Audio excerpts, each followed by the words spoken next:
All right, welcome to another episode of Homestead Shop Talk Podcast with Al from Lumina Acres, Ben from Holler Homestead, and myself, Jason from Sow the Land. Episode 49. We're almost at a year with this podcast. Time flies. And today we have a topic, which is we're going to be talking about the worst project or the worst job on the homestead. The worst job. There's got to be something that we could come up with, right? As much as we love it. There's got to be a worst job that we feel. So we'll talk about that later. But of course, first we're going to be talking about our week. So how'd you guys do this week? Man, this past week was a blur. Doing good. It's a busy time of year. I guess I'll just go first since I opened my mouth first. All right. I feel like I'm just a broken record. It's like, hey guys, it's summertime. It's a busy time of year. Next episode, hey guys, it's summertime, and so on and so forth. No, it's busy right now. All the garden stuff we got going on, getting out and trellising tomatoes and stuff like that. It's just like it's never ending right now. It's such a busy time of year. I think what's weird is I didn't envision myself being like, I guess, gardening heavy when it was like, yeah, let's homestead. But if you're growing the majority of your food, it's a no-brainer to have a garden. Like, you really can eat a lot of food. You can grow a lot of food in the garden. And then, on the other hand, growing food for our food. So I've got food growing everywhere. I've got food that doesn't even make it on YouTube. I've got squash growing up in the woods. You name it. I've got stuff everywhere. I've got a great food source for the animals is sunchokes. I've got those everywhere, and they're like kind of borderline invasive, so I have to be careful where I put them because they can escape. Like, you think you dug them all up when you go to harvest them. It's a tuber. They're actually like in the sunflower family, but they get a tuber. A lot of people call them fartichokes because they will destroy your gut. They generate a lot of flatulence. That's pretty crazy. So we don't really eat them. We just grow them, and the pigs don't mind, or at least I don't mind. It's just all this stuff. Like, I keep the pigs, right? Yeah. Well, you know what? Like, I do notice every now and then I'll give the pigs something that must not agree with them, because I'll walk down there and I can hear these pigs farting. Like, it's like, did I just hear that, or was that an oink? And it stinks. It's a whole new smell. Pigs can stink, and that's a whole new layer. So it's full tilt boogie with the garden right now. I'm so far behind on weeding.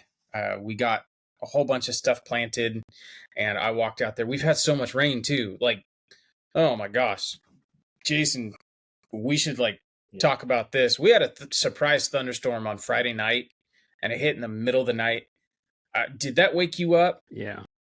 Man, oh yeah, I didn't sleep that night. Yeah, neither. It was a hard Saturday. It was really bad.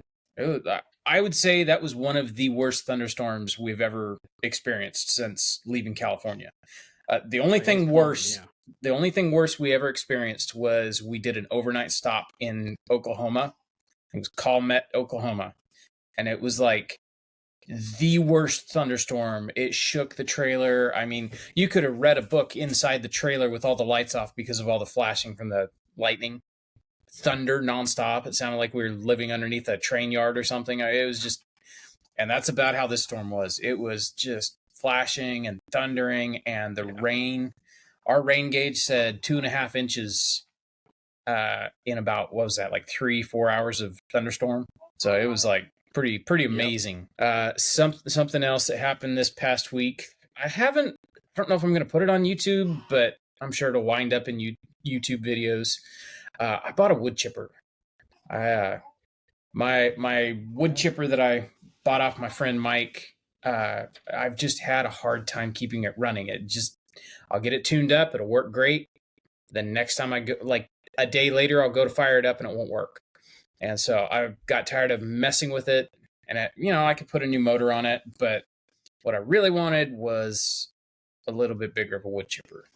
So there's a wood chipper that I've been wanting for a very long time, and Woodland Mills is the company that makes it, and it's a PTO driven wood chipper, and it's got its own hydraulics. So it's got a hydraulic infeed. So all you do is you just take your logs, put them in, the roller grabs them and feeds them in at a nice even speed. The other wood chipper, you had to knock off all the branches to get the branches to fit in the chute. This thing, it doesn't care. It's got a nice big chute, and as that power hydraulic roller is pulling the branches in, all the side branches just get folded in and fed right into the blade. So this one's a 6-inch. I can chop slightly bigger, and I have already. And it bogs down the tractor pretty good. My tractor's a 25 horsepower Coyote, and this wood chipper, I imagine if I like gave it the beans, I could probably stall that motor.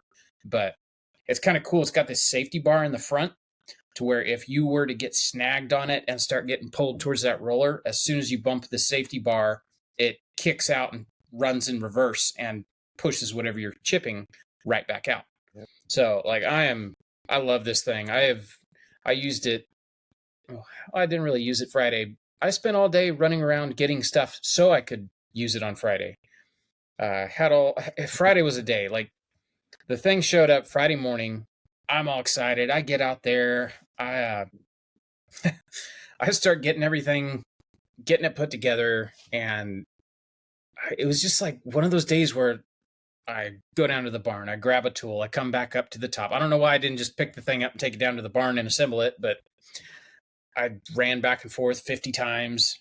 It was a day. And then, get to the end and I'm ready to hook it up to the tractor, and I need to go get hydraulic oil for it. I didn't have hydraulic oil, so I'm like running into town. In the middle of that, we had one of our mini splits quit working. And so like I stopped working on this thing, and I'm coming in the house working on this mini split, trying to get it to work. Cause of course it's, 88 degrees or whatever. It was hot that day. Couldn't get the mini split working. So I gave up on that and went back to the wood chipper. And I think I wood chipped maybe an hour before I ran out of daylight on Friday, but it was a good hour. But I was pretty happy about that.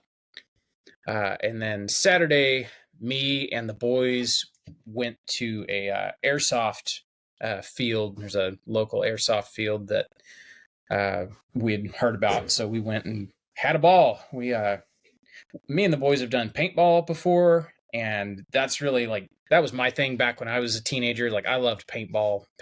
Like I've got scars on my legs and arms from paintball because we were 16, 17 dumb kids. We would turn those guns up just shy of where they blow the balls up. I think you're supposed to turn them down below 300 feet per second, and we'd turn them to 299, and they'd break skin. It was good times.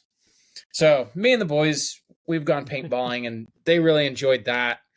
And we wanted to try Airsoft, and Airsoft has come a long ways in 20 years. It's been about 20 years since I did any Airsoft. These guns, they look like real guns. Like I picked one up, and it looks like a real gun. It doesn't even have an orange tip on it. And it was just like, wow, it's all metal. It's heavy. Yeah. Oh yeah, they fire. They're battery powered. What is it? What is the? So Airsoft is like a. Is it a BB? Is it? Yeah, it's like a BB, a plastic BB. They've got some weight to them, so it's like a heavy plastic. Up close, they really sting. They'll leave a mark, but it's nowhere near as painful as a paintball. But it's still a good time. So me and the boys, we did that on Saturday. Ran around in the mud because we had that big storm on Friday night, and when we got back, I went back to wood chipping. I got to wood chip a little bit more, but it was so blasted hot. It was like I got to go inside. I'm dying. So then, all right. So I got to do a bucket list thing this weekend. You'd think getting a nice wood chipper would be a bucket list, but this was a bucket list. This was Memorial Day weekend, and me and Meg have been talking about like, hey, what are we going to cook? Like we always barbecue something. What are we going to do? and she was like, "Hey, you want to do a suckling pig?" I was like, "Absolutely." So Sunday morning, I went out there early. I was feeding all the animals, and I just picked the most obnoxious pig. It's one of the runtier of the group, and it was that one's lucky day, or not so lucky day. Got it all processed, got it in a cooler on ice, got it all cooled down. This little pig only weighed 37 pounds, 38 pounds, something like that. It was a little pig. It was about a year old, but looking at it, it's like, yeah, I'm pretty sure you'll fit in the smoker, so I choose you. So then, then I got up this morning, dark and early, and I put this pig, the whole pig, on the smoker, and I smoked this thing all day. I think I pulled it off at like 3 o'clock or something like that. So it was from 6 in the morning till 3 o'clock, and man, it was delicious. Oh gosh, like the skin was crispy. Now, Jason, I will say, Jason hired a local guy to do half a hog. This barbecue joint out of what, Asheville? Is that where he's out of? And yeah, that half a hog Jason did was really, really good. This was close, but not quite as good. The skin wasn't so crunchy all over, but it was still pretty good. Oh yeah, that was man. We that was insane. That one, yeah. What was it, last summer? I think you did a hog roast, and man, what a treat! That is something I've always wanted to do. Like, I have smoked meat since I was, I don't know, 24. I think is when I got twisted off into smoking meat. And I've done tons of briskets, tons of pork butts, ribs. I mean, you name it, I've smoked it. I've smoked chicken, I've smoked everything, and I've always wanted to do a whole hog. And it's never been in the budget. It's never been feasible. It's never lined up. And I don't know how we've had pigs for 4 years now, 5 years now, and we haven't cooked a whole hog. So got to check that off the bucket list. It was pretty stinking good. Felt good too. It was cool. I had to hang it. I had to hang it in the smoker. So I'm out there in the dark this morning. I went and got some wire, and I wired all of its legs together and like hog tied it to get it to hang inside the smoker. And it was like probably 11 o'clock, something like that. I was out there, and I hear a clunk, and I opened the smoker, and the legs had detached. So I had to figure out plan B. I had to wire it up a little bit different. Well, it was getting up towards like 2 or 3 o'clock this afternoon, and Meg's like, "Hey, is that a grease fire?" And I go running outside. I thought it was a grease fire, but what had happened was where I tied it up further on the legs, that had detached, and the thing fell down and was blocking the where the fire comes from the firebox into the rest of the smoker, and it was starting to catch on fire. So I pulled it off and I stuck it inside in the oven and let it finish up until we were ready for dinner. But yeah, it was still really good. Did you put anything on it, like any spices or anything like that? So I wanted to keep it really simple. All I did the entire cook time, well, not the entire cook time, I take that back. Before I cooked it last night, I went and sprinkled some salt on it and in it to try to get I really like brining meat. And since it was in ice, it was like, well, a little bit of salt's not going to hurt. Didn't really put anything on it until, I don't know, it was like 10 o'clock, something like that. I brought it inside. I just made up a rub of brown sugar, salt, some paprika, garlic. I think I put some parsley on it just to give it some life. And because it's got its skin on, there's really no point in rubbing the rub on the skin because it's just going to drip off. So I just took all of that rub and just packed it up inside the body cavity. And the way it was hanging, its back was down, so the body cavity was up. And so all of that just kind of sat in there and leached into the meat from the inside. And it was pretty good. I kind of did the Carolina barbecue thing. which is something I did before I ever knew it was a Carolina thing. I like vinegar. I like doing my barbecue with just salt and vinegar. Every now and then I'll make a sauce that's like salt, vinegar, some black pepper, and a little bit of maple syrup. And I'll just, boil that until it gets a little bit thick and make kind of a barbecue sauce out of it. But all I did, I just pulled all the meat, pulled all the bones out, got all the meat in a meat lug, put a little bit of vinegar, a little more salt on it, and then just, mix it all up. And we just ate pulled pork. So, man, it was good. I'm talk about this thing for like, sounded good. Yeah, talk about this all night. But so yeah, that was kind of my week in a nutshell. Just busy, a lot of stuff going on. Making me hungry. I know. Al, I smelled something good, Ben. Al, if you want to come down here, I'll put another one in the smoker. There you go. Yes. So now that I've done it once, coonies too. Now that I've done it once, my confidence is a little higher. I didn't film it today, even though I probably should have. But like, you never film the first time you do something, because that's when you mess up, and you either have to throw out a video because you're too embarrassed, or you have to show your mistakes and get beat up over it. So yeah, I elected to not film it today, but I'll film the next one for sure. Your pigs better watch out, it sounds like. I know. Like, we raise them. Smoker. They're on the menu, but who says they have to only go on the menu at 2 years old? Right. Yeah, that's true. Especially when you raise all that meat, man, like, you have room to like get one a little early. But sure. Especially once they hit the 1 year mark is when they really start going through the food. And that's been the struggle, is like, it's a lot of mouths to feed. And we've traded a grocery store budget for a animal food budget. And that's something that, like, the back to the growing food for our food, that's something that's really, I would say that's our biggest expense on this farm is animal feed. And I really don't like that. I feel that that's not sustainable. It's an input. We're having to buy feed from outside and bring it in. And it's not the way I really want to do it, but it's just where we're at right now. So until we figure out how to grow enough food to feed the animals 100% off the land, this is just where we're at. I'm hungry now, Ben. Thanks. I want to cook a half a hog now. I know.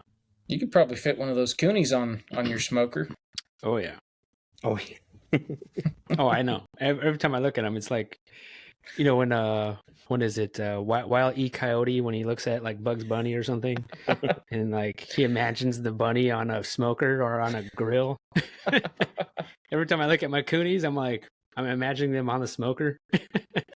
I think what's funny is we do that with our calf. We do that with our calf right now. We're like, 6 more months ish, and he'll be going to the butcher shop. We'll be getting some nice steaks out of him, some burger. The freezer will be stocked nicely. Man, I didn't know how fast we were going to eat through our cow.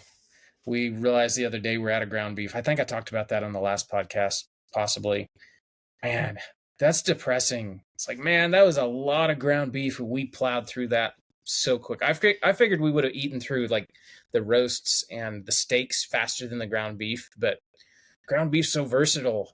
So would you say you need 2 cows for your family? 2 steers per a year? Maybe not 2 steers. We still have a bunch of pork in the freezer. We, you know how it is.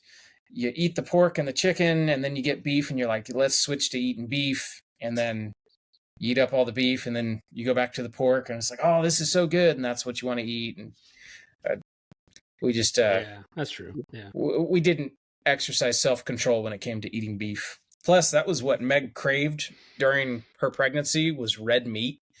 I think she single-handedly ate all of our steaks.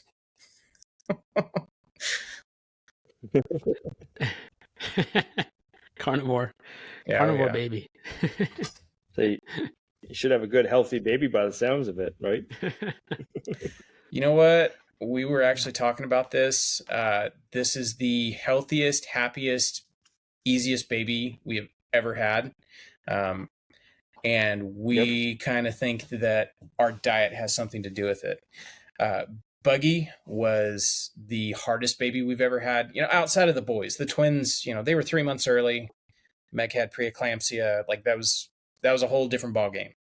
But Buggy was really, really hard. And the only thing we can think is it was our diet. Like we just came off the road. We were still eating fast food. We were still eating junk. And we had a hard time. Yep. Whereas this time, we haven't had fast food since 21. And we've been eating, our own food. And then any food that we buy in is organic. We try to eat as clean as possible. And it's amazing how healthy this baby is. So I don't know. I believe it. Yeah. I just wish we'd figured this out, about 15 years ago. Right. I know. Your kids will know it though, which is the good thing. Yeah. All right. Not to change the subject, but I want to hear about your Hydroseeder. I watched your video and I really want to build one now. I am really happy with it. I was impressed. I changed over. So the first time I used it, I had a regular kind of like collapsible fire hose for the hose that I was sheeting out of the hydroseeding out of. And I found it would kink, like moving it around, even if it was full of fluid. Like if you were trying to like make a corner, it would just kink. It would like kind of plug it up a little bit. So I went out and I bought another suction hose, and that's really worked nice. It's a little bit more cumbersome to move around, but it's nice having that. I'm excited with it. I ended up using it again, and this time I used a big giant like paint mixer or mud mixer that goes into your drill for mixing up like tile mud while I'm mixing it up, and that kind of cut the time down for mixing in half. So before it was taking me like an hour, I think, to mix, and I got it down to like 20 minutes to 30 minutes to mix a batch. Nice. So now you got running water at a creek, right, at your house? It's seasonal, but yeah. Seasonal. I would say that's like, so we have a lot of running water, so that's probably like a huge time saver that we can go fill up in a creek, and it takes literally with the pump, it takes 2 to 5 minutes to fill up 200 gallons of water with that pump. Wow. So you fill it up, and then I have it back feeding or jet feeding, however you want to say it, and I put in, so it's one bag they say is good for 80 gallons of water. I've figured it out. I like 100 gallons of water per bag, and it sprays a little bit nicer. But it'd be interesting. Some areas are already starting to grass up, and it's looking good. Some areas aren't, but it's areas that are a little bit more packed and drier. So we're supposed to be getting some like a ½ inch to an inch of rain tonight. So it'll be interesting to see how the grass starts doing once it gets a good rain. But so far, nothing's got washed out, which is good. How often are you going to be doing that? I ended up buying a whole pallet of hydroseeding mix. We got a couple areas we want to do, and then I want to wait because I want to do a lot more, but I want to wait because I want to see how good it works and if I need to tweak anything. Like we have some bare spots and pastures that we started to see, that we seeded 2 or 3 years ago now, that are on kind of like a slope, and it's where the water runs every time it rains. So it'd be nice to kind of like figure out like a good blend to put there and then go. But I like to pick your brain about it. You've done biochar, right, Ben? Yeah. So biochar is basically charcoal that you charge with like a compost, right? Is that how you make it? Yeah.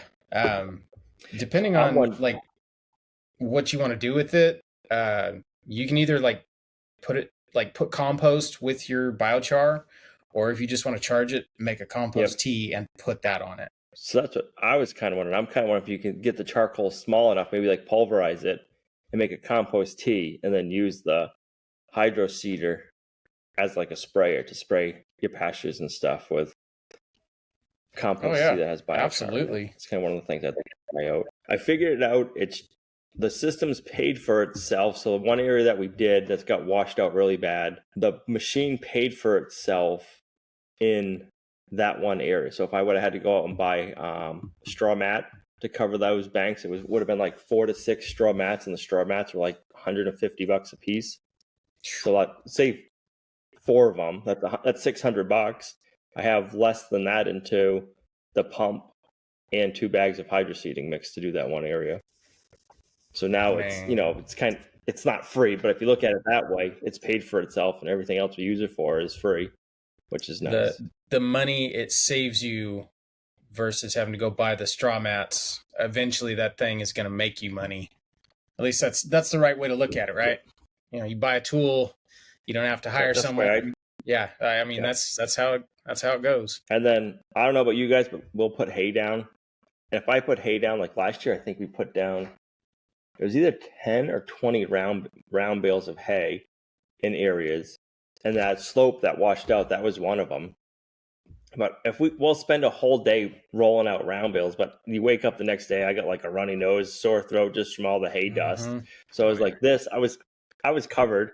I kind of look like a paper mache guy, but I didn't wake up the next day, feeling terrible, which was nice. You should spray down like a couch or something like that and see if it like grows like a couch. Right. Make your own chia pet. Chia pet. Yeah. That'd be funny. I sprayed some rocks and stumps and stuff like that, and I'm curious to see like if they'll start growing grass and how good they'll grow grass, and if they'll stay growing grass for a while, just to kind of see. Yeah. But that's cool, man. Yeah. So I'm excited about it. I'm definitely want to mix up some more stuff with it, like biochar and compost, and see how that does. Yeah, it's all a huge experiment, right? Right. It's just, I think that's the hard part, is just waiting. It's an experiment that you don't get the result the next day, so you got to wait time. That's the worst part. I think the only hard thing with biochar is because it is so light.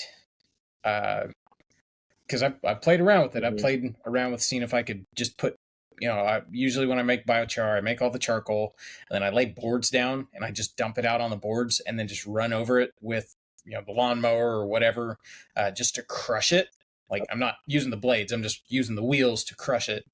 And once it's maybe like 1/4 inch pea-size pieces, that I then take, I've done, like, I made a smoothie. I went and picked up a whole bunch of cow pies and added some compost. I went and picked, comfrey and stuff like that. And it was this fetid swamp water, disgusting, the kids called it the smoothie. And then I kept adding biochar, the small pieces of charcoal into that. Yep. And then I left them for like a month. I'd go out there and stir it every couple of days to keep it aerated. I finally put in a fish tank bubbler to keep it bubbling. And after that, like, I went and put it on the garden. And if I mix it into the top layer of dirt, it stays put. But the places where I just put it on top, we get these big rains and it just floats away. So that's been my only complaint with it, is it's so light, it just gets washed away. Makes sense. Yeah, so I wonder if you mixed it in, just like thinking for pasture wise, if you mixed it in with a hydroseeding mix when you were spraying new grass, if the roots of the grass would kind of lock it in place. That's what I was wondering. That might be the secret. I've never really thought about using the biochar on pasture, but if you're hydroseeding, then all of that charcoal is going to be coated with, the hydroseed stuff, and then the grass is going to sprout, and that's going to anchor all that stuff in place. Yeah, you might be onto something. That sounds pretty good. One of the things I want to try, our outdoor wood boiler, if we put kiln dried, like, because a lot of times when we're doing building projects, we have all the wood scraps, that's kiln dried pine and 2x4s and stuff. If we put that in there and we leave it for like a day or two while it's running, if it's not in the middle of the winter when it's calling for a lot of heat, I'll wake up or I'll go check the wood stove the next day and it's just all charcoal. So usually I'll take out a bunch. I got like a couple of 5-gallon pails of just charcoal. So for like when we get our piglets, I'll put it on, let the piglets eat it. But I was like, that's a pretty easy way to make charcoal. I can just kind of put it in the wood boiler and forget it, because the wood boiler is gasifier. So it just sucks all of the wood gas out. For some reason, the kiln dried stuff, it like turns to charcoal pretty quickly, which is nice. So you think about doing do a section with one mixture and then do another section, another mixture, and then like see which one grows better? The first time we've used it, we did. So we're using the Hydroseeder mix, and then we have Redmond's Grow. which is Redmond's like all natural fertilizer. It's got humates in it. It's got chicken manure. So we're using that for our fertilizer in all of the batches. But then in the second test area I mixed in called pelletized lime, the lime that breaks down quicker. I put that in, and so I'm curious to see if the one with the lime is any better than the stuff without. Yeah, that'd be cool, man. So, and then I want to do one with the biochar and kind of test it and see. You gotta save that footage. Yeah. There's one spot of pasture that's like bare, and it's like, okay, I think that'd be a good spot to try hydroseeding with biochar. Yeah. See how it works. Don't accidentally delete the footage there. Right. That's the and then you got to go back like in a while and try getting it. Oh, it's always such a bummer. For sure. So we've spent a lot of time trying to figure out AI and I should say artificially inseminating our cow. Oh. Man, I was having to run around and chase down semen last week. Like I was running around like crazy, man, trying to figure that all out. I was calling UPS. I'm like, hey, I'm looking for a package. They're supposed to be here. It's not here yet. Sir, can I ask you what's in this package? And I'm like, yeah, it's semen. They want to know like why it's a priority and like why for your package. They're like, semen. Oh, yes, I can see that needs to get there. Normies get so awkward. It's awkward. It's like funny. So we bought our cow. She was AI'd when she was to get impregnated with the calf we have now, and they did hormone synchronization because she's very hard to tell exactly when she's in heat, and they could never tell. So they AI'd her with using hormones. So we were like, oh, she's been AI'd. I think she came like an hour and a half away. I'm like, we don't have a bull. We're not going to get a bull. We'll just AI her. You know, they had it done an hour and a half away. We can use the same company. So when we were getting close to being ready, we started calling the different companies around here to do it. And they're like, oh, sorry, we don't service your area. I'm like, what? Like, we got her an hour and a half away. They're like, yeah, but there's no like big farms in your area, so we won't come your way. So we've been looking and searching for figuring out AI stuff. And we found somebody through the internet that does AI. And she was out of Missouri. And she basically will make like a route to come to different places. And then they'll do the hormone synchronization. So so 2 or 3 weeks ago now, we started with the first hormone, and then you wait a week, and then you inject with the second hormone. And we did that, and it was like 2 days before she was supposed to come. And she was like, called me up. She was like, my grandfather just had a stroke. He's going in for open heart surgery. We can't come out. I don't know how she did it, but she found people in our area that AI. So we still got it done. I had to call up. So one of the big reasons we want to get her AI'd is we wanted to use a semen from Reverend's Farm out of Virginia. They sell their semen. So she had the semen and she was going to bring it up with her because it's one of the farms she uses semen from. So then we couldn't get that. So we had to, at the last minute, try to get semen from Reverend's Farm. So I'm going to give them a shout out. They don't know who I am. I just called them up. I'm like, hey, this is what's going on. They shipped it out next day air. I mean, it cost us more money to do that, but I mean, it was like down to the wire. They got it sent out. So if anybody's looking for semen and they need it fast, Reverend's Farm will hook you up. But I mean, they had wicked good customer service. So yeah, just definitely weird trying to track down semen. And I'm like, I don't ever think I'd ever be purchasing semen in my life before, but here I am. That's kind of how I felt when we were doing it. So did you do it? What was that, Did you get it done? Yeah, we got it done. So we got the semen in. It was supposed to show up by like 1 or 2. And we found out a local guy. Actually, we know him, which I was surprised. He's a horse farrier and he's been doing AI, but he just does it for his own cows. He went to college for different stuff and he learned it in college, and he usually doesn't do it for many other people. I'm like, I know the kid. He's a horse farrier. I never thought he was an AI tech too. So he got it done for us. But it was semen was supposed to be here like 1 or 2, and she came into heat a day earlier than what we were figuring. We were expecting her to come into heat on a Friday, and she came in on heat on a Thursday morning. So I was like, oh. And that's when the semen was supposed to be here. It was supposed to be here the day before, so we had time. So I'm like, oh, it's supposed to be here like 1 o'clock. And the next thing I know, I'm checking my phone, looking at the UPS app, and it's like, oh, now we'll be there by 8 p.m. And I'm like, I need it. But, give me the semen. Give me the semen. I thought I was going to have to track the UPS driver down. So is that something you film? That whole process? Not the whole process. We filmed some of it, but we didn't film the whole process with the AI tech because not everybody's comfortable on camera and wants all that stuff. So definitely something I'd like to learn. Just to, I don't know. I think it'd be a good skill to have for sure. That is a good barter tool right there. You know, like if I see any, I feel the same way. Yep. If I ever see any classes coming up, I'll definitely, like in our area, I'll definitely take them. So, and then you'll be the guy. Then I'll be the guy. Yep. Yeah, especially if there's nobody in your area that you.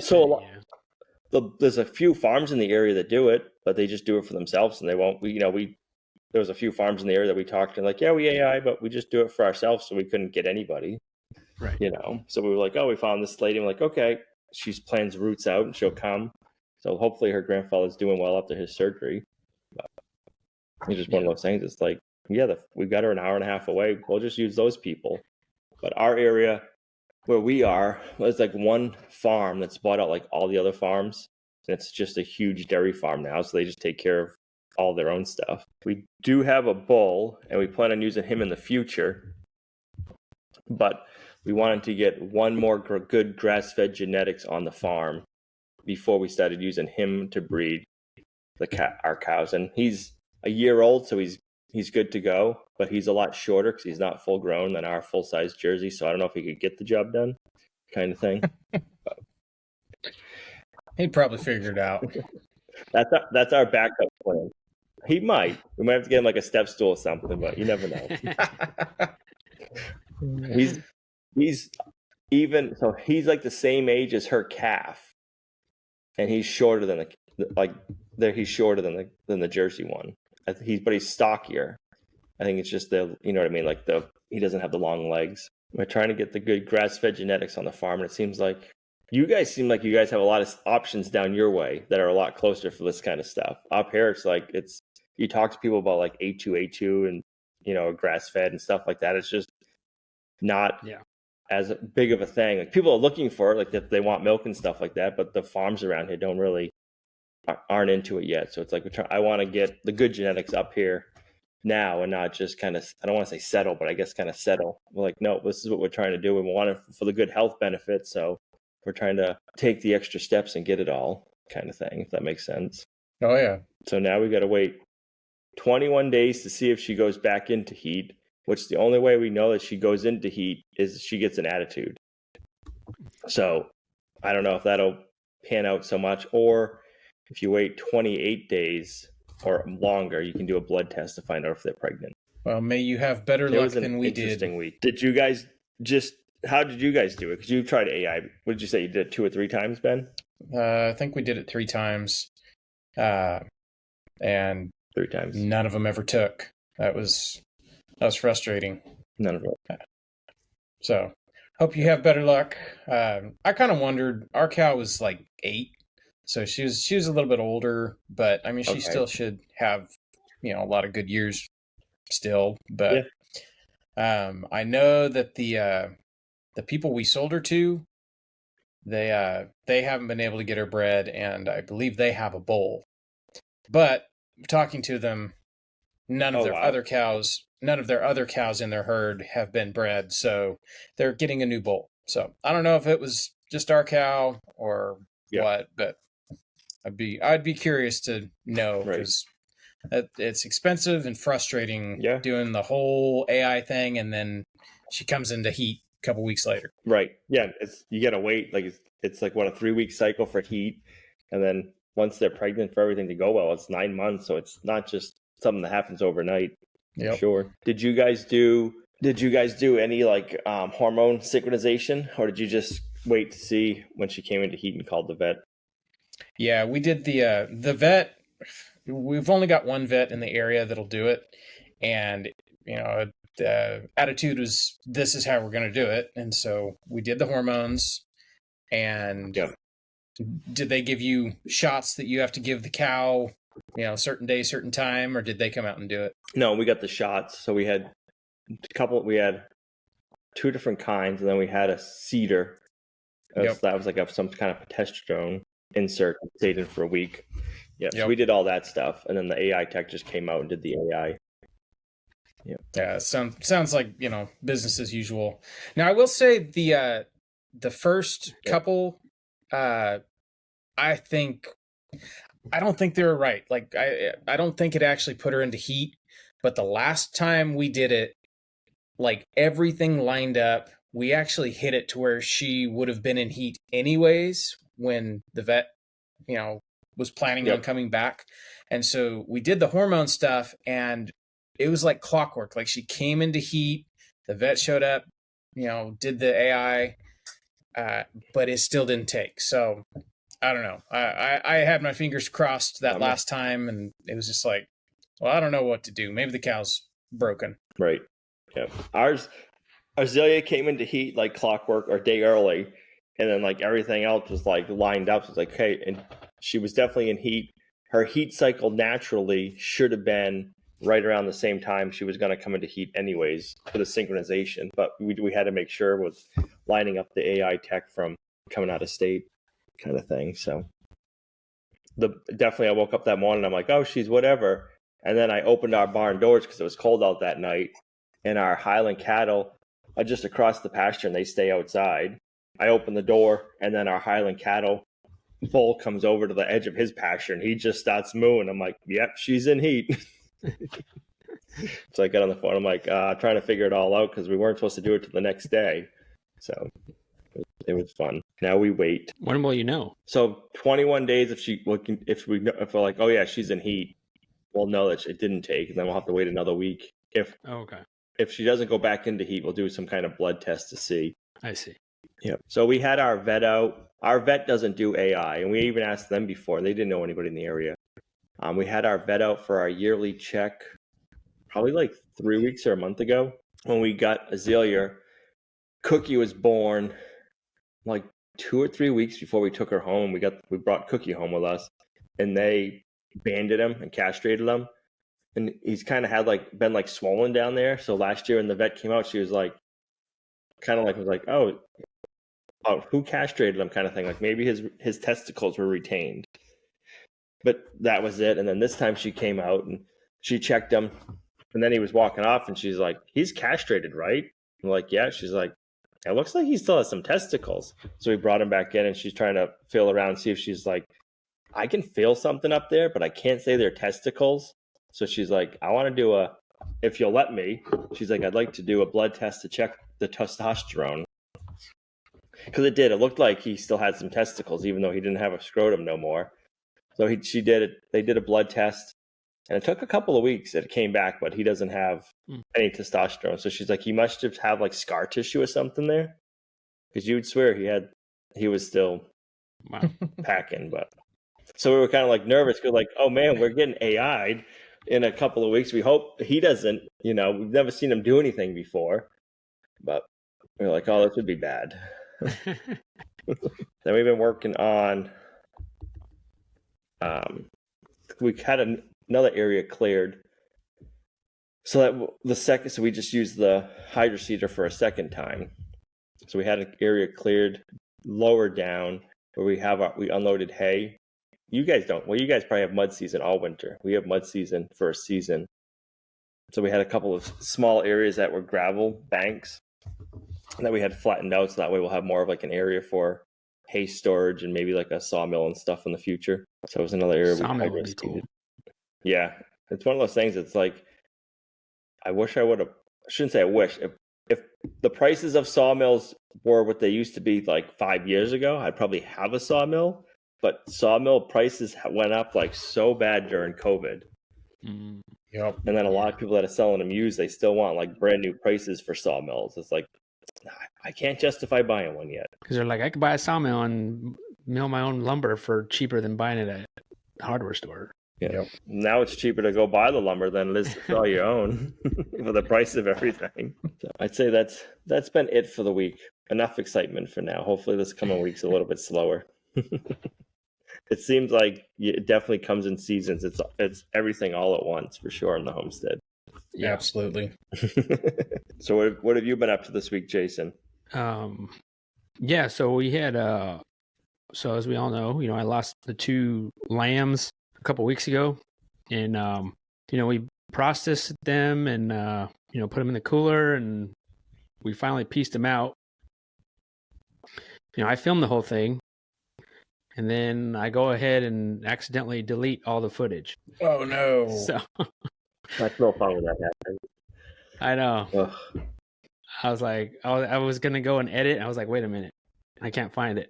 I was like, I think I accidentally deleted the card, the memory card, thinking that I downloaded it. So it's like it never happened. Just have memories. So we put away the meat. Yeah, just Like memories. I know. It never happened. So we put away the meat, and it didn't smell bad or anything.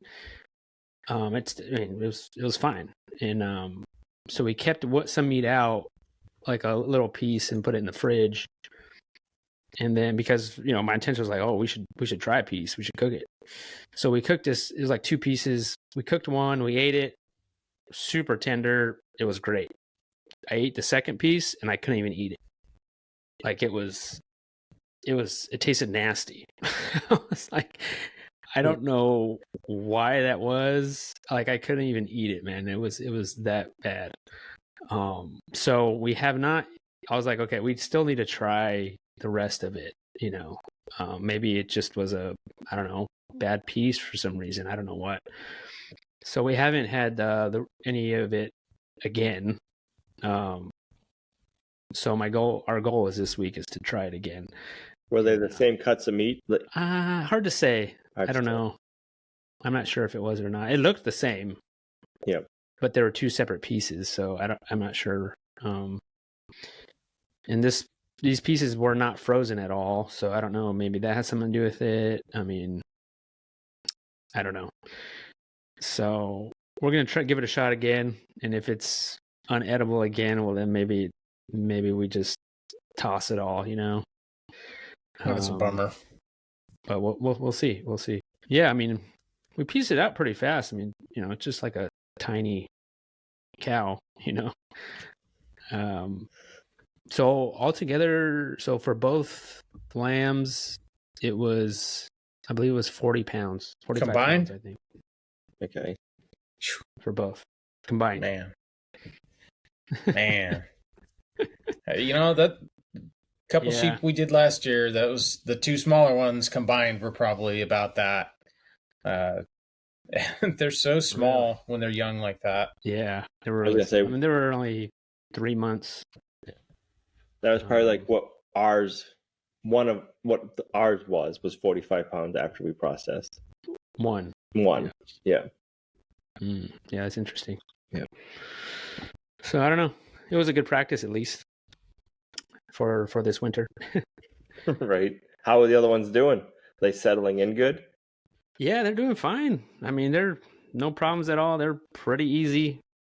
They're starting to warm up to me a little bit, but still they're still kind of keeping their distance, but no issues. They're super chill. I know. Very easy. I don't have to buy feed for them, which is cool. Right. So I don't know. We'll see. What else? Now, will they eat like right up to your fence? Because you have the woven wire fence. Like if you try putting them up, like will they like weed whack your woven wire for you at least? They will, but they won't like completely. I mean, I only left them in the spot for like a week. Yep. So they didn't completely, mow it down. Right. They kind of pick and choose what they want, but they did help, mow it down. Yep. They'll of course eat the young grasses first. Yep. And they'll pick at that first, and then start eating the taller ones. I guess if you leave them long enough, they'll probably start eating it all, but I haven't done that yet. So yep.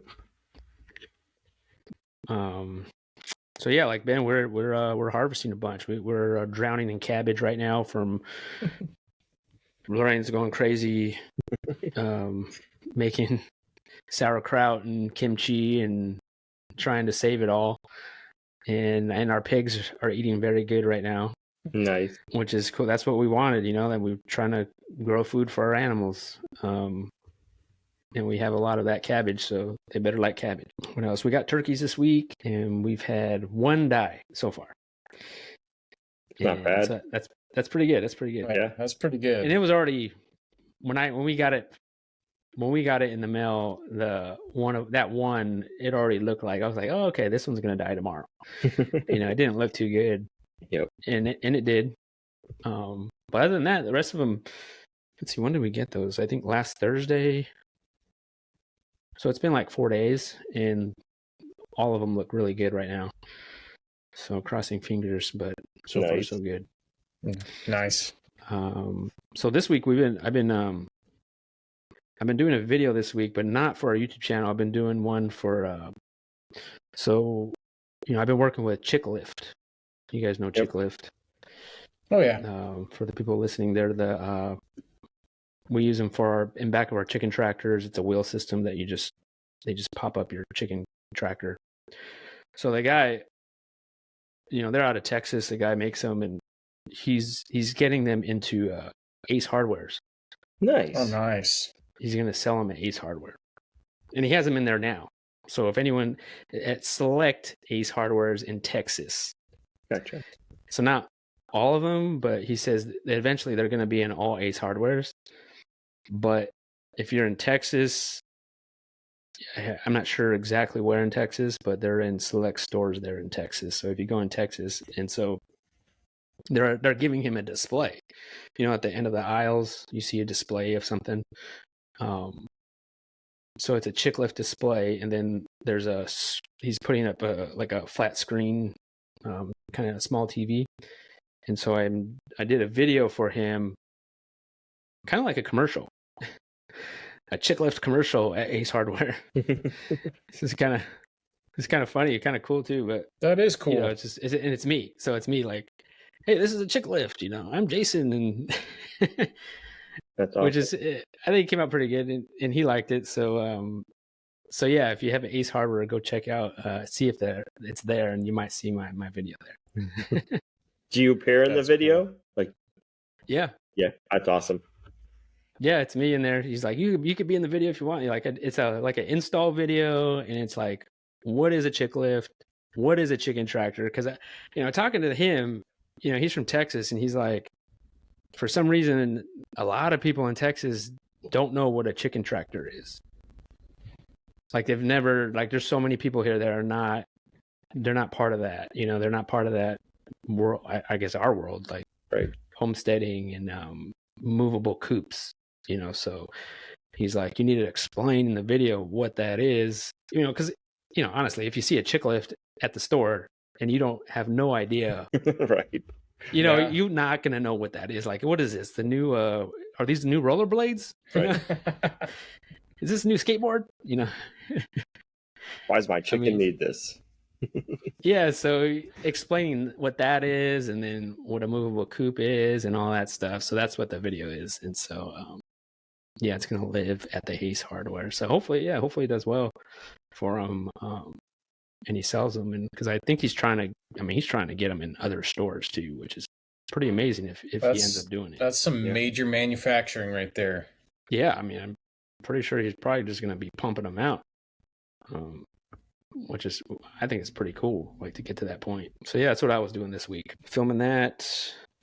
And I did order, what was funny is, like, I like buying stuff at the store, like at a store, rather than buying stuff online if I could. Like, I just did this water lines for our hydrants. I'd rather buy something like that at the store, right? So in case you miss something, or right there with you, need to take stuff back, right? So I want to do some drip tape for my high tunnel. And I was like, I didn't want to buy it online. So I went to 2 different Lowe's, and nobody had drip tape. I would have thought they would have had it, but they have drip irrigation, but they don't have the drip tape. And it's all for like flower beds type stuff. It's not like for greenhouses, which I've never shot for drip tape out here before. We used to do drip tape when we had in California. We had raised beds and we did drip tape. I had no problem getting that stuff out there. But out here, I guess I never paid attention. But going to different Lowe's, I was like, okay, they don't have it. So I had to buy it all online. I ended up buying a bunch of online, which should get here next week. So hopefully I got everything.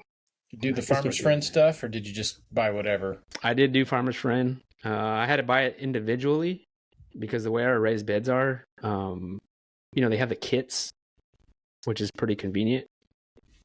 Like if you have, 6 rows, you buy this kit. Yep. But we have like our rows are different ways, and I have more of them, so I had to buy everything individually. So I really had to. That's why I don't like, sitting down, sketching it out, figuring out where the connections are, and then like going online and picking and choosing what you need. That's what I don't like doing. But hopefully I got it right.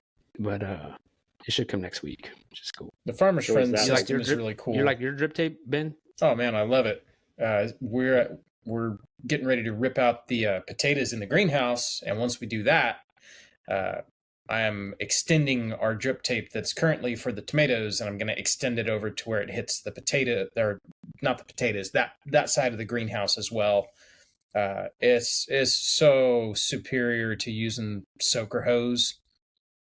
Plus I got it on a timer, which, man, that's where it's at. Yeah, that's what I want to do too. Timer, everything. Yep. That's going to help so much. So yeah, I think that's about it this week. Hopefully I could get that done next week. But so is that like your worst homesteading job, is like having to sit down and figure everything out? No, I wouldn't say that. I wouldn't say that's not my worst. Yeah, let's talk about the subject. It's already been an hour. Jeez, we got a lot to say today. So yeah, let's talk about the worst job on the homestead. I'm sure everyone has one. They're lying if they don't. I would say mine used to be cleaning out the chicken coop at the end of winter. I still don't love it, but we got a huge compost pile going this year. So like when I was going to clean it out, I was like, I'm looking forward to doing this. We have a place to put it, and our compost pile is cooking this year. So it's like, yeah, it was dreadful to do it, but I was excited at the same time, if that makes sense. And I'm glad we did it. So I'm looking at like something with it. Yes, like I'm looking at all of our manure and even having to buy like bedding material and stuff. It's like, it's costing me not a lot of money, but I'm having to buy bedding and having to do this. But I'm like, no, like it's not just bedding. I am buying like our future fertilizer for the pastures and, trying to add value to it and in my head too. So I'm like, not just like not enjoying the process. It's like, no, like this is the future of the farm. So I guess that's. So how do you shovel it out? I got a tractor. So I just shovel it into the tractor. And then when we were designing the barn, we designed it so we can easily shovel it into the tractors. So what if you were doing it by hand? Would you still love it? Yeah. No. So the old chicken coop, which I had to clean out this year, we had to do it by hand, and it's just through a 2-foot wide doorway. But I did it through, and it gets pretty thick throughout the winter. So I'd have to do it with a pitchfork through a 2-foot wide doorway. And as you're turning to throw it into the bucket of the tractor, you're hitting the doorway and it's going all over the place. So you're kind of having to pick it up twice. So we redesigned the winter chicken coop this year. So this coming year, it'll be a lot easier. That sounds like me right now. Yeah, I feel your pain. Yep. I don't know. I would say that might shoveling chicken coop, that might be everybody's worst job. I believe it. I don't know who loves that, but actually, I don't mind it.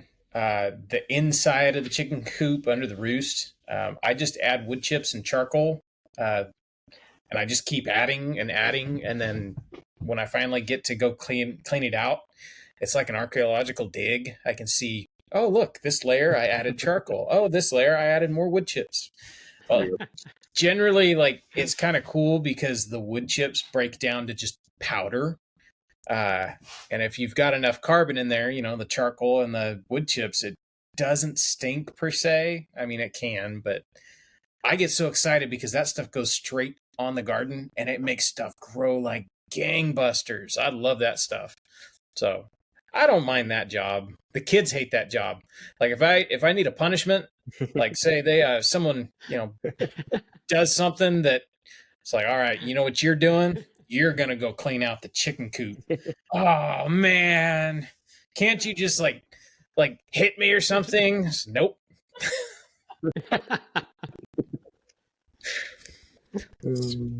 Oh, that's great.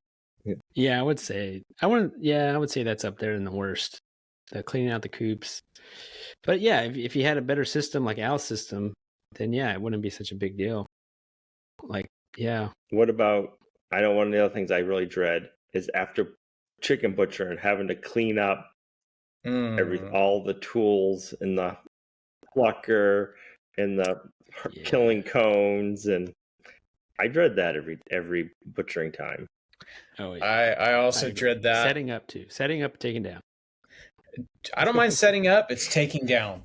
I hate going out there. Yeah, setting up's fine. It's the cleaning up. You know what always happens is we'll run late on chicken butchering day and we'll get done at like 8 o'clock, 9 o'clock, something like that. And I'll be like, I'll just deal with the blood buckets tomorrow. And I'll come out the next day and it'll already be just nasty. And it's just like, man, I really wish I'd dealt with this. That's probably on the short list of worst jobs on the homestead, is dealing with the guts and the blood. Yep. For sure. Yeah. And the feathers, having to rake them all up. Clean out the plucker. Yep, plucker. So, Jason, do you have your attendees help you with that? Or do you do that part? No, I don't say, hey, now you got to help me. Maybe I should, but no, I don't. Once in a while, though, the people are so nice. They're like, hey, do you need any help? And if they ask me, I'm not going to say no. Right. I'm like, if you're asking, if you want to hang out for a bit, yeah, sure. Let's help me with this easy up or something. Right. Like this last class, we had a couple of guys. They're like, hey, do you need help? And I'm like, as I was cleaning out the plucker, I'm like, do you guys want to clean out the plucker? Right. And they did. They're super cool. And awesome. Yeah, so, but no, I don't require that. That's not a requirement. Yeah. But so I have another one that I did this week. I think this was why I said this has got to be one of my worst jobs, was I guess it's weeding the garden, but not weeding like by hand, but like taking out the edger, a string trimmer, because the grass is so overgrown in the garden. Like I'm talking about the in-ground garden with the rows. Yep. And in between the rows, you don't get, like we haven't got to the point yet where we put, usually we put landscape fabric in between the rows or wood chips or something, cardboard, but we never got around to it this year yet. And the grass is just so crazy. And I'm in there, it's humid as heck. And I'm like, got the string trimmer out and I'm out there like going to town. And I'm like, this is the worst job ever. Yep. That I would say is up there. Yep, for sure. I didn't enjoy that at all. Yeah, once it starts getting hot and humid like this is when I start becoming more and more nocturnal. I'll work until maybe like 9 or 10 o'clock in the morning, and then I'm inside until it's about 8 o'clock right now in the evening. It's starting to cool down. It's nice right now. It's nice right now. So I'll probably head back out after we're done with this podcast. I'm going to be doing some yard work. Like I said, I start going nocturnal. Fire up the chipper? Probably. That's really what I want to do. 9 o'clock at night.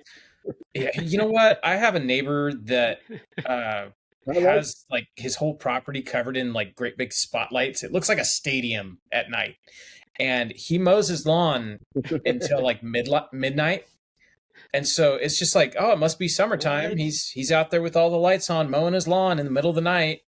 So he can listen to a wood chipper. Wow. Right. That's gonna be you, Ben.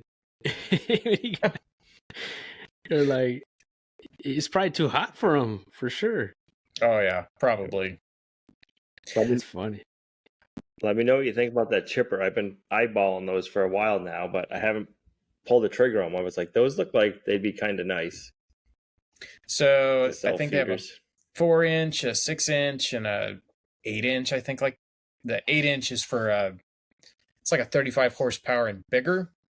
But it's got a lot more features. Actually, a year ago, I almost bought the 8-inch at a estate auction down the street from us. Like we just drove down the street to this estate auction because I wanted that wood chipper.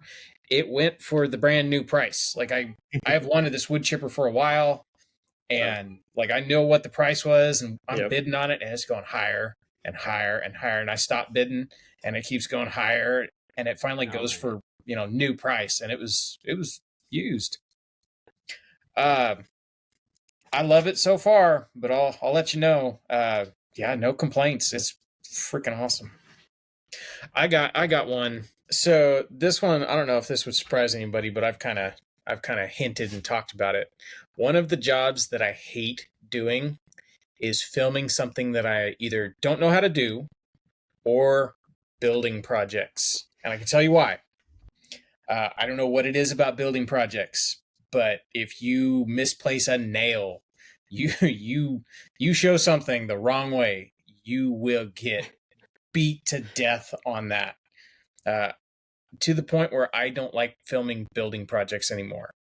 I still like filming. I like filming stuff. I like documenting the stuff. But when it comes to building, it's like, oh no, I'm going to get beat up on this one.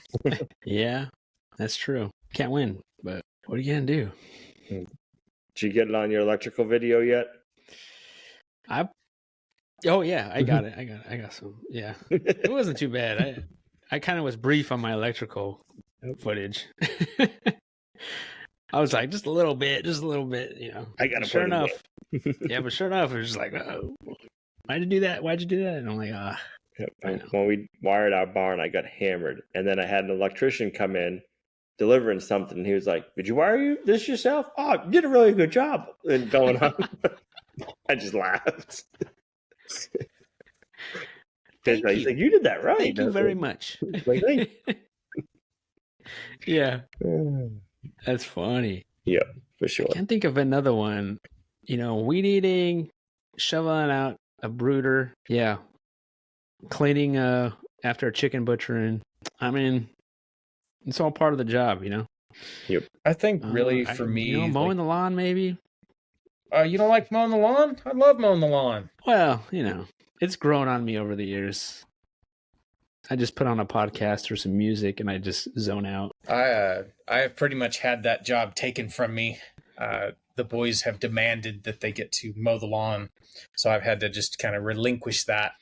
I figure, in a few years, they'll be doing their own thing and I'll get to mow the lawn again. But that was a hard one to let go. It's like, yeah, fine, you can go mow the lawn. Oh man, I'd be glad to relinquish that one. If they need you got a lot more more grass than we do. I got a bunch of lawn. I got a fence line to maintain now. That's so fun. Yeah, you do. We need some more cows. Yes. I'm working on that. I can't just go on Amazon and buy one. No, it's probably a good thing. I'd probably have a few too many. Yeah, probably. I wish it was like chickens, though. You just go on online and buy a bunch of chickens. Buy a couple of cows. Like, man, it sounds so easy. Right. I want that breed and that breed, and that would be neat, though. Right. So we had the mail. The AI guy that we had out. We were talking with him, and he was saying because of cattle is the lowest number in the U.S. and it's been in like forever. We were just talking about like cow prices and calf prices. He was saying that right now a 2-week-old calf is going for like $500 to $600 at auction. Wow. Before you get them for like $50. Yeah, and then he was saying that a lot of dairy farmers are AI-ing their dairy cows to beef breeds, so they can sell the calves at auction for higher money. Basically, he was saying, he's like, I don't think the cattle prices are going to go down anytime soon because we just don't. I think it was the last 2 years? Was it this spring, Texas? A lot of Texan farm ranchers sold the cows because with the drought, they didn't have hay, and then was it the wildfires last year? A lot of people had to sell their cattle off. Yeah. So and that's why it's a lot more expensive now. Yep. Yeah. Cattle prices. Reasons. We were looking at some cows this end of winter, and I wanted to wait to get any. And I waited up like 2 months or a month and a half and talked to the person on the same cow. And the price had gone up like $2,000. And he's like, this is what I want. Or I'm sending it to auction. And he gave me, so I asked him like what auction he goes to. And I followed that auction on Facebook, and the auction puts up like every week, like what the sales prices were. And it's ridiculous what cows are going for right now at auction. So, I mean, I can see why the guy upped his price. But yeah. What are you going to do? I don't know. Supply and demand. Yep. You got to be a breeder, I guess, right? That's right. Oh, and I got another one. I just thought of this. Castrating pigs. Oh, man. All right. That might take the cake. That is the worst job on the homestead. You guys never had goats, so just budding goats when they're babies, that's no fun either. So if they have horns, you got to burn them off. That doesn't sound like fun either. No. Those are both jobs you want to have like earplugs or headphones on. I've seen it done in high school, but I've never castrated pigs. I have banded, which is nothing. Goats before. Right, compared to like what you got to do to a pig, that's nothing. Yeah. We'll be getting into that next spring. Probably. We'll be having to do that. Yeah, it's like surgery, man. Right. And it's loud. You're a surgeon. You scalpel. Yeah. The different hats you wear as a homesteader / farmer. I know. It's it's all part of the job, I guess, and it's all a means to it all. You have to do it all. Right. But it's not all rainbows. The jobs are always changing, and we get to reap the benefits of all the jobs, which is nice. Yeah, which is good food. That's why we do it all, right? Yep. So we could have good food. Yep. And that's what makes it worth it. But all right, guys, this is a long one. Sheesh. Cool. Man. All right, well, I guess we'll end it there. So yeah, next week's gonna be our 50th episode. Wow. We should do something crazy. I don't know what, like wear wigs or something. Wear wigs. Ben should like cut all his hair off or something. That'd be like the 52nd episode. Our 1 year anniversary. Make it 2 years and just buzz my head. Right. Yeah, just a live buzzing. Like we'll just do it.